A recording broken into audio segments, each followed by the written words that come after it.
नमस्कार दोस्तों, आपका बहुत बहुत स्वागत है विवेका ई टीवी में। दोस्तों आज हमारे साथ हैं विनीत, जो कि इलेक्ट्रिकल ब्रांच से हैं और इनका प्लेसमेंट वेदांता में हुआ है। साथ ही साथ ये टीएनपी स्टूडेंट कोऑर्डिनेटर भी हैं।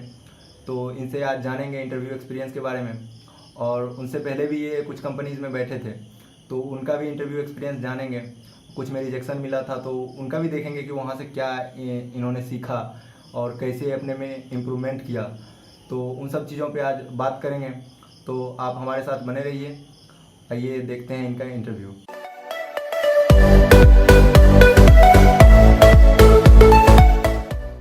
आपको वेदांता में जॉब ऑफर मिला, इसके लिए विवेका ई टीवी फैमिली की तरफ से बहुत बहुत बधाई।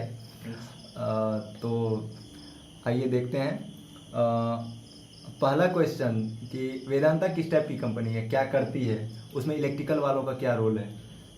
वेदांता बेसिकली एक माइनिंग कंपनी है। अगर आप वेदांता के ऊपर अगर गूगल सर्च भी करेंगे तो आपको सबसे पहला चीज़ दिखाएगा उसके बारे में कि उसके सीईओ कौन है। Which is Anil Agrawal. He is a big businessman and वो माइनिंग कंपनी बेसिकली फोकस करता है in mining of bauxite, iron, aluminium and zinc. और उसके लोकेशंस जनरली, उसका हेड ऑफिस एक्चुअली मुंबई में है, बट उसके लोकेशन माइनिंग जनरली होती है उड़ीसा में और कोरबा छत्तीसगढ़ में। एंड वहाँ पे आपका दूसरा पार्ट जो था आपका इलेक्ट्रिकल का क्या पार्ट होता है वहाँ पे।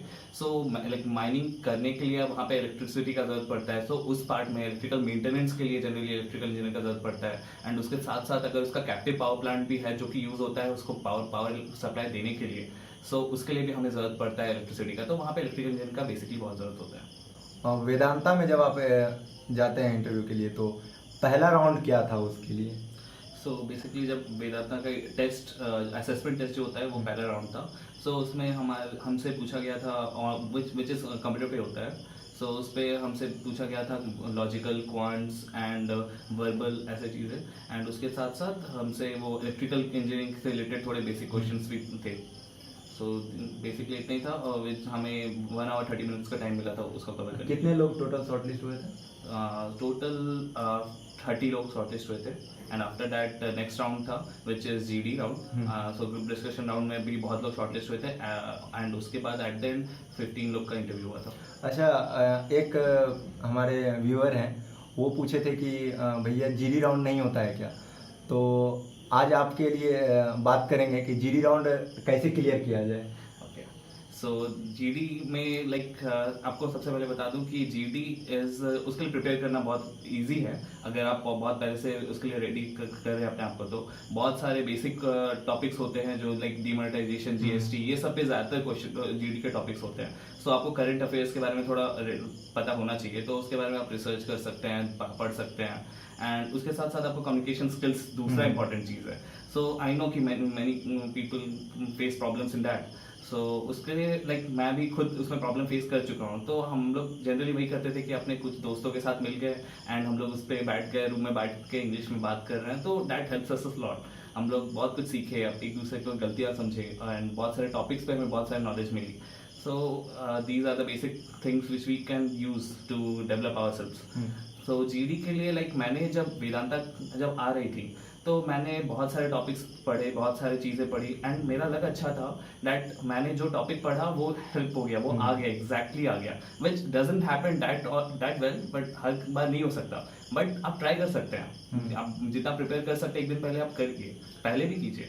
अच्छा, एक चीज़ और होता है कि जीडी में जब जाते हैं तो कुछ को लगता है कि ज़्यादा बोलने से हमारा सिलेक्शन होगा जीडी में। That is not right. आपको की पॉइंट्स बोलने चाहिए, आपको फिगर्स देने चाहिए, आपको नंबर्स देने चाहिए। Just to give you an example, मेरा टॉपिक था agriculture sector versus manufacturing sector, agriculture sector versus manufacturing sector. उसमें मैंने स्टार्ट करते ही मेरे पास टॉपिक्स में बहुत सारे फिगर्स थे। मैंने जीडीपी फिगर बोला, कितने लोग कौन से सेक्टर में ऑलरेडी एम्प्लॉयड हैं, ये सब बताया। Which helps us lot. कुछ लोग ने बहुत देर तक बोला, वो उनको हेल्प नहीं करता अगर तुम अच्छे पॉइंट नहीं दे रहे हो, तो उल्टा निगेटिव में भी आ सकता है।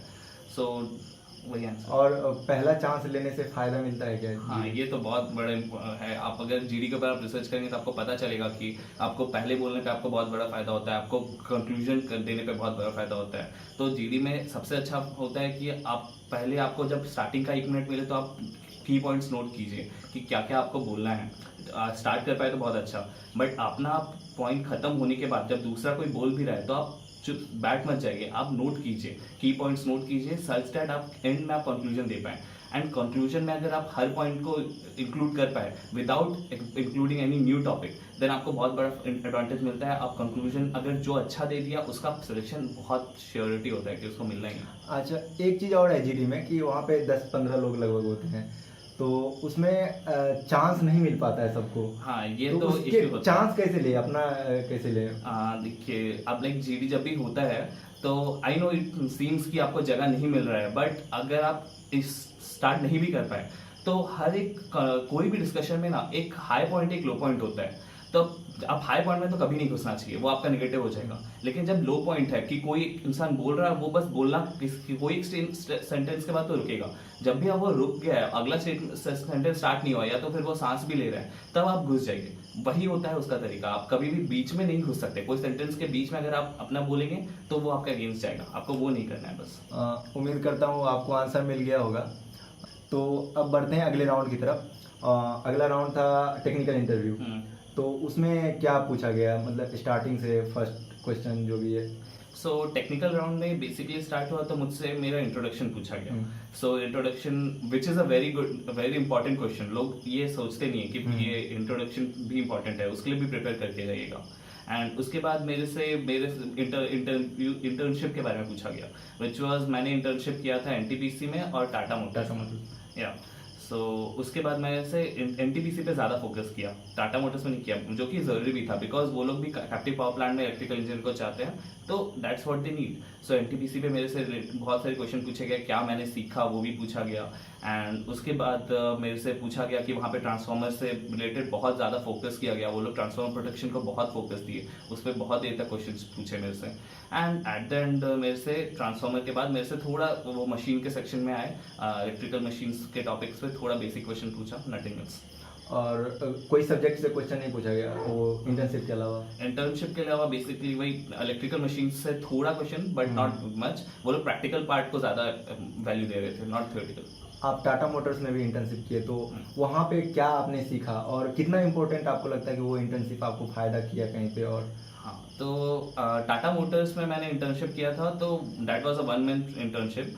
सो उसमें मैंने बेसिकली वहाँ पे ऑटोमेशन पे फोकस किया जाता है, पीएलसी का यूज़ होता है, तो मैंने पीएलसी पे कोर्स भी किया था जो कि मुझे वहाँ पे हेल्प किया। सो 1 मंथ इंटर्नशिप में टाटा मोटर्स में मैंने बहुत कुछ सीखा, वहाँ पे कैसे ऑटोमेशन कंट्रोल किया जाता है, वहाँ पे बहुत सारे सेंसर्स लगे होते हैं, उसके बारे में बहुत कुछ मैंने जाना। सो जब ये मैंने इंटरव्यूज में आया तो इंटरव्यूज में कुछ इंटरव्यूज में मेरे से पूछा गया टाटा मोटर्स के बारे में, जहाँ पे मेरा सिलेक्शन नहीं हुआ due to some reasons. But मेरे से जब इंटर्नशिप के बारे में पूछा गया तो टाटा मोटर्स में बहुत कुछ था सीखने को जो कि मैं वहाँ पे लगा सकता था। Like just to give you an example, Edward technology जहाँ पे मैं किया था, अपना एक इंटरव्यू दिया था, बट वहाँ पे सिलेक्शन नहीं हो पाया। सो वहाँ पे मुझसे पूछा गया था डिटेल में टाटा मोटर्स के बारे में एंड पीएलसी के बारे में। So that was the reason मेरे को बहुत हेल्प किया टाटा मोटर्स का इंटर्नशिप। एक और बहुत इम्पोर्टेंट क्वेश्चन है, बहुत लोग इग्नोर कर देते हैं इसको, सीवी कितना इम्पोर्टेंट है?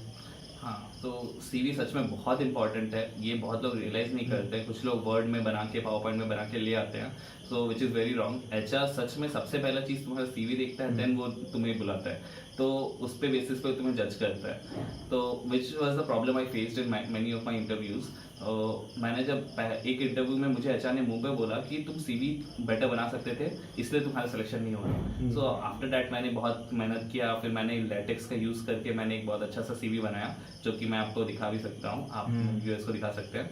सो उसकी वो बहुत हेल्प किया। उसके बाद मेरा पहला इंटरव्यू वेदांता था जिसमें मेरा सिलेक्शन हो गया। एंड मुझे एचआर ने मुझे एंड में बोला भी कि तुम्हारा सीवी बहुत अच्छा है, तुम मतलब इस पे और इन्फॉर्मेशन भी बहुत अच्छे से दिखाया हुआ है, बाकियों से बेटर है तुम्हारा। तो आप भी अगर सीवी बनाने जा रहे हैं तो थोड़ा सर्च कर लीजिए, और कोई सीनियर है तो उनसे पूछ लीजिए कि भैया कैसे करें, थोड़ा तो आपको मिल जाएगा। सीवी का बहुत सारा फॉर्मेट भी मिलेगा। तो आपका अगला राउंड था एचआर राउंड, तो उसमें क्या डिस्कशन हुआ था? सो एचआर राउंड में मेरे से कुछ बेसिक क्वेश्चन पूछे गए, लाइक मेरा स्ट्रेंथ्स और मेरा वीकनेस। एंड उसके बाद मेरे से पूछा गया, मेरे से एक सिचुएशन राउंड दिया गया बेसिकली कि अगर तुम एक शिप पे हो, अगर और उसके तुम कैप्टन हो, एंड हाफ ऑफ द अगर मर जाएंगे, अगर वो डूब रहा है, एंड अगर तुम हाफ ऑफ देम को अगर तुम पानी में फेंक दोगे तब बाकी लोग बच जाएंगे, तो तुम क्या करोगे, पानी में फेंकोगे कि नहीं बाकी लोगों को?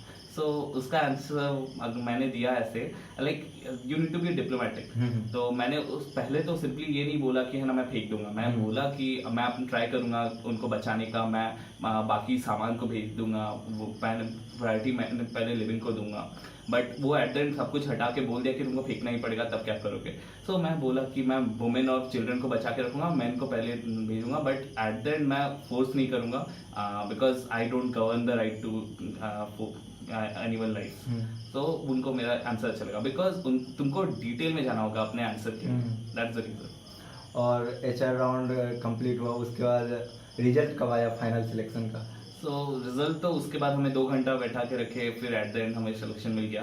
सो उसमें हमें एक जगह रूम में बुलाया और फिर हम लोग को आंसर हमें बताया कि कौन कौन सिलेक्टेड है एंड कौन नहीं है, एंड हमें वहीं पे ऑन द स्पॉट हमें ऑफर लेटर मिल गया। और फर्स्ट रिएक्शन कैसा था? फर्स्ट रिएक्शन तो बहुत अच्छा था, बिकॉज 5 महीने से वेट कर रहा था जॉब के लिए, एंड सीरियसली जॉब तो एक्सपेक्ट भी नहीं हो गया था। वो तो लास्ट कंपनी में मान लिया था, उसके बाद मैंने बैठना भी उम्मीद छोड़ दिया था, एंड जब लगा तो दिल को बहुत खुशी लगा। मेरे पेरेंट्स भी बहुत खुशी हुए एट द एंड, लाइक मेरे पेरेंट्स एक्सपेक्ट नहीं कर रहे थे, कि उनको कुछ और ही एक्सपेक्टेशन था। एट द एंड जब जॉब लगा तो सब बहुत खुशी लगा, अंदर से ही एक कॉन्फिडेंस बूस्ट मिला। अच्छा, आपका उससे पहले आपने बताया कि रिजेक्शन मिला, तो उससे आपने क्या सीखा जो रिजेक्शन मिला? मैंने बहुत कुछ सीखा, सही बोलूँ तो मैं हर एक इंटरव्यू में जो रिजेक्शन हुआ उससे मैंने एक नई नई चीज़ सीखी, जो मैंने अगले इंटरव्यू में बचाया, खुद को उससे करने से रोका। Just to give an example, मैं सीवी जो आपको बोला ही था, एंड कुछ इंटरव्यूज के लिए मैं प्रिपेयर नहीं करके जाता था पहले इंपॉर्टेंट क्वेश्चंस के लिए, जस्ट लाइक कि इंट्रोड्यूस योरसेल्फ, स्ट्रेंथ और वीकनेस, या फिर do you have any question, that is a really important question, do you have any question. बहुत लोग ये रियलाइज नहीं करते। हर इंटरव्यू में तुम ये पार्ट के लिए रेडी होके जाओ, HR तुमसे लास्ट में पूछेगा do you have any question, और पूछना चाहिए क्वेश्चन। हाँ, और तुमको पूछना चाहिए, अच्छा क्वेश्चन पूछना चाहिए, उनको लगना चाहिए कि तुम इंटरेस्टेड हो। और कोई सब्जेक्ट जो आपको लगता हो कि इम्पोर्टेंट है इलेक्ट्रिकल पे, जो सब्जेक्ट है? फॉर वेदांता। फॉर वेदांता, या फिर आपने और भी इंटरव्यू एक्सपीरियंस किया तो? सो कंपनीज पे डिपेंड करता है बेसिकली। अगर लाइक वेदांता के लिए पावर सिस्टम उतना इम्पोर्टेंट ज्यादा है मशीन्स के रिस्पेक्ट में, बट फोकस दोनों पे होता है, बिकॉज जरूरत दोनों का है। बट कुछ कंपनीज में कुछ अलग भी डिपेंड कर सकता है। लाइक हमारे 3 टॉपिक बेसिक हैं, कंट्रोल सिस्टम, एक है मशीन्स और एक है पावर सिस्टम। तो कंट्रोल सिस्टम पे फोकस होता है वैसे इंडस्ट्रीज में जहाँ पे ऑटोमेशन का काम हो रहा है, like adverb technologies and all. But machine का काम एंड पावर सिस्टम का काम ज्यादा डिपेंड करता है हमारे वेदांता में या फिर टाटा मोटर्स में, वो सबका ज्यादा फोकस होता है। तो ये ऑटोमेशन से याद आया कि जैसे PLC सॉफ्टवेयर वगैरह होता है, तो ये सब कितना इम्पोर्टेंट है, कितना सीखना चाहिए, या फिर PLC आजकल PLC उतना ज्यादा डिमांड में नहीं है। सही बोलूं तो आजकल बहुत कम कंपनीज है जो PLC पे फोकस कर रहे हैं, PLC को यूज कर रहे हैं अपने इंडस्ट्री में। बट PLC एक बेसिक नॉलेज देता है कैसे ऑटोमेशन होता है। तो PLC अगर कोई सीख सकता है तो सेकंड ईयर में सीख जाए तो बहुत बेटर है। लाइक कोई किसी को थर्ड ईयर अपना वेस्ट नहीं करना चाहिए, बट सेकंड ईयर सिंस बहुत लोग वेस्ट ही जाने देते हैं समर वेकेशन में, तो बेटर सीख लेना चाहिए। एंड वो उनको इंटरव्यूज में कुछ कंपनीज पूछते भी हैं, तो वहाँ भी हेल्पफुल है। आपको प्रोजेक्ट पूछा गया था क्या? नहीं, मेरे से वेदांता में तो प्रोजेक्ट के बारे में कुछ नहीं पूछा गया था, बट कुछ और कंपनीज में पूछा गया। तो कितना इम्पोर्टेंट रखता है प्रोजेक्ट, कितना अच्छे से एक्सप्लेन करना चाहिए? प्रोजेक्ट मैटर तो बहुत करता है, कुछ कंपनीज तो बहुत ज़्यादा फोकस देते हैं, लेकिन मेरे एक्सपीरियंस में तो यही रहा है कि कोर के कंपनीज जनरली प्रोजेक्ट पे ज़्यादा फोकस नहीं करते अनटिल अनलेस वो रिलेटेड हो तुम्हारे इलेक्ट्रिकल उस कंपनी के फील्ड से। बट मैंने देखा है बहुत जगह कि लाइक कोडिंग के कंपनी बहुत फोकस करते हैं इस प्रोजेक्ट्स पे। और पॉइंटर कितना मैटर करता है? पॉइंटर मैटर करता है, कि जो बोल दे कि पॉइंटर मैटर नहीं करता है वो तो बहुत गलत है। लाइक कंपनीज में बैठने के लिए मिनिमम क्राइटेरिया पॉइंटर होता है, सो पॉइंटर मैटर करता है। लेकिन कंपनी में अगर तुम एलिजिबल हो, एक बार बैठ गए, अगर एप्टी क्वालिफाई कर गए, आफ्टर दैट पॉइंटर मैटर इतना ही करता है HR के लिए कि वो तुम्हें बस जज करता है कि तुम कितना पढ़े हो 4 साल में। बट वो तुमसे जो क्वेश्चन पूछता है तुम आपके 15-20 मिनट के इंटरव्यू में, वही मैटर करता है तो आपको जॉब लगेगा कि नहीं। अगर आपने HR का माइंडसेट ये होता है, मुझे एक्चुअली HR ने खुद बताया था कि अगर उनका माइंडसेट ये होता है, अगर पॉइंटर उसका हाई है, मतलब उसने 4 साल में मेहनत किया है, तो उससे क्वेश्चन उतना ज्यादा फोकस नहीं होता उनका टेक्निकल कोर के क्वेश्चंस पे। बट जिनका पॉइंटर कम होता है उस पर ज्यादा फोकस होता है उनके कोर के क्वेश्चन पे, जस्ट टू नो कि वो कितना नॉलेज है उनके पास। और कम्युनिकेशन स्किल कितना मैटर करता है, जैसे जीडी भी होता है, जीडी में तो बहुत ज़रूरी है, उसके अलावा भी। उसके अलावा भी बहुत ज़रूरी है, बिकॉज एचआर से आप कम्युनिकेशन करेंगे तो वो आपको देखना चाहता है कि आपके साथ वो बिताना चाहेगा कि नहीं ऑफिस आवर्स। तो इसलिए आपको कम्युनिकेशन जितना अच्छा होगा, जितना उसके साथ आप बात कर पाएंगे, आपको रिस्पेक्ट भी देना है, आपको फ्रेंडली भी होना है थोड़ा, तो थोड़ा लिमिट में ही फ्रेंडली, ज़्यादा भी फ्रेंडली नहीं, तो वो उनको दिखना चाहिए, इसलिए कम्युनिकेशन इंपॉर्टेंट तो है। अब अगला है ये एक जैसे रेगुलर स्टूडेंट होते हैं उनके साथ इनमें एक खास क्वालिटी है कि ये टीएनपी स्टूडेंट कोऑर्डिनेटर हैं, तो उनको मैनेज कैसे करते हैं? जो काम तो मुझे लगता है कि बहुत होता है उसमें, तो उनको और स्टडी को कैसे मैनेज करते हैं? तो एक्चुअली मैनेज करना तो बहुत मुश्किल होता है। हमारे कॉलेज में तो सिचुएशन ये है कि स्टार्टिंग के 4 महीने तो बहुत मेहनत होता है, टीएनपी के काम में ज़्यादा ही बिजी हो जाते हैं हम लोग। सीरियसली एग्जाम के 5 दिन पहले हमें रियलाइज हुआ कि पढ़ना भी शुरू करना है, एंड एक एक दिन पहले पढ़ के किसी तरह एग्जाम दिया। अच्छी बात है कि हमारा डिपार्टमेंट हमें थोड़ा सपोर्ट कर भी ले रहा है, बहुत टीचर सपोर्ट करते हैं हमें, बट हाँ, हमें अपने साइड से भी बीच बीच से टाइम निकाल के थोड़ा असाइनमेंट करना है, थोड़ा टाइम निकाल के कुछ टॉपिक्स पता करने हैं, एंड खुद नोट्स लाने हैं, जो भी करना है। अपने फ्रेंड से हेल्प होता है, बट टाइम तो डिवाइड करना ही पड़ेगा। टीएनपी खुद के लिए कितना फायदेमंद है? आपको जैसे पता चल ही होगा, मुझे 5 महीने से ज़्यादा लगा जॉब लगने में। तो ऐसा जो भी बोलता है कि टीएनपी है मतलब जॉब लग जाएगा, या फिर टीएनपी है तो खुद का तो जॉब लगना पक्का है, ऐसा कोई ज़रूरी नहीं है। पिछले साल के एक्सपीरियंस भी हैं कि बहुत लोग टीएनपी में थे फिर भी जॉब नहीं लग पाया। सो टीएनपी होने से फायदा ये है कि एचआर के साथ आप कम्युनिकेट कर पा रहे हैं, उससे ज़्यादा फ्रेंड क्लोज हो सकते हैं, बट वो उसका पॉजिटिव से ज़्यादा निगेटिव भी हो सकता है, बिकॉज सिंस वो आपको जानता है तो आपको ज़्यादा डिफिकल्ट क्वेश्चन भी पूछ सकता है, जो कि मैंने फेस किया है। अच्छा, जूनियर्स के लिए कुछ टिप्स अगर आप देना चाहें तो? तो जूनियर्स, मेरा टिप्स तो यही है आपके लिए दैट आप अभी इंटर्नशिप के लिए प्रिपेयर करें। इंटर्नशिप आप अपना अच्छे एक कंपनी में लगाएं, एंड अगर आप इंटर्नशिप नहीं कर सकते तो आप कोर्स करें। आपको जिस फील्ड में जाना है उसके लिए आप या तो कोडिंग का, या तो डाटा एनालिटिक्स के लिए, या तो फिर आप कोर के लिए पीएचडी अंडर, आपको जो भी आपको सही लगे आपके फील्ड के लिए। एंड आपको बहुत अच्छा आपके पास अपॉर्चुनिटी मिला है जो हमारे पास नहीं था। आप लोग इतने अच्छे आपको मिले हैं सब, विवेका जो आपको इतने अच्छे आपको इंटरव्यू एक्सपीरियंसेस बता रहे हैं, वो हमें नहीं मिला था। हम लोग को बहुत मुश्किल होता है अगर सीनियर्स को पर्सनली कांटेक्ट करके उनसे एक्सपीरियंसेस मांगने पड़ते थे नेट पे, जो कि बहुत मुश्किल से मिलता है।